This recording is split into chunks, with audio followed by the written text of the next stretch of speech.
নমস্কাৰ বন্ধু বান্ধৱীসকল, আপোনালোক সকলোকে মোৰ চেনেললৈ স্বাগতম জনাইছোঁ।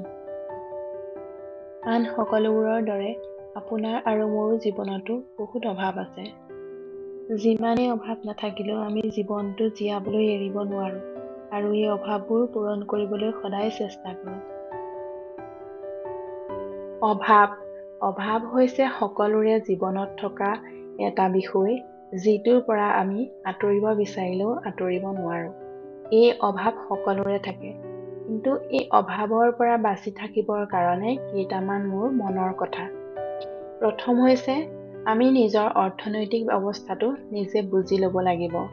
অৰ্থনৈতিকভাৱে আমি কিমান উপাৰ্জন কৰোঁ, চৰকাৰী চাকৰিয়েই হওক বা বেচৰকাৰী চাকৰিয়েই হওক, ব্যৱসায়েই হওক, আদিৰ পৰা আমি কিমান টকা উপাৰ্জন কৰোঁ, এইটো আমি প্ৰথমে বুজি লোৱাটো অতি প্ৰয়োজনীয়। দ্বিতীয়তে হৈছে বাজেট। এখন সৰু বা ডাঙৰ যিয়েই নহওক, বাজেট আমাক অতিকে প্ৰয়োজন। কাৰণ আমি উপাৰ্জন কৰা প্ৰত্যেকটো টকাৰে এটা নিৰ্দিষ্ট উদ্দেশ্য থাকিব লাগে।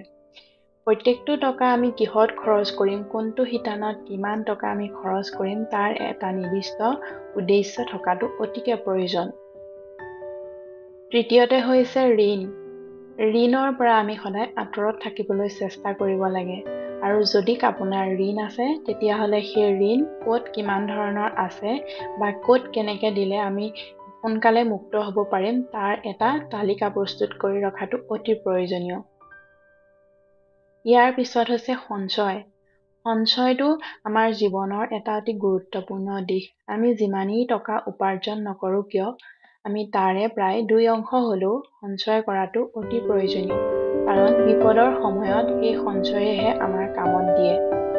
ইয়াৰ পিছতেই আছে অতিৰিক্ত আয়ৰ পথ আমি বিচাৰিব লাগে। এটা নিৰ্দিষ্ট উপাৰ্জনৰ পথ থকা উপৰিও আমি আৰু কিভাৱে দুটকা উপাৰ্জন কৰিব পাৰোঁ, তাৰ বাবে আমি কিছুমান পথ বিচাৰি ল'ব পাৰোঁ, সৰুৱেই হওক বা ডাঙৰেই হওক। এটা যদি অতিৰিক্ত উপাৰ্জনৰ পথ থাকে, তেতিয়া আমাৰ কিছুমান কাম অতি সহজ হৈ পৰে। কেতিয়াবা সৰু সৰু আয়েও আমাৰ আৰ্থিক চাপ অলপ কমাব পাৰে।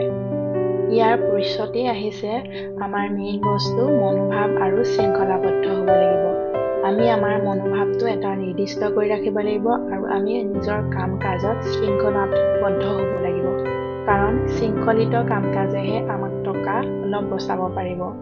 বিশৃংখলতাই টকা বেছি খৰচ কৰে। অতিৰিক্ত খৰচৰ পৰা বাচি থাকিবৰ কাৰণে আপুনি এইকেইটা নিজৰ জীৱনত প্ৰয়োগ কৰি চাব পাৰে। ধন্যবাদ। ভিডিঅ'টো শেষলৈকে চোৱাৰ বাবে সকলোলৈকে ধন্যবাদ জনাইছোঁ। শেষত চেনেলটো ছাবস্ক্ৰাইব কৰি দিব আৰু বেল আইকনটো প্ৰেছ কৰিবলৈ নাপাহৰিব। ধন্যবাদ।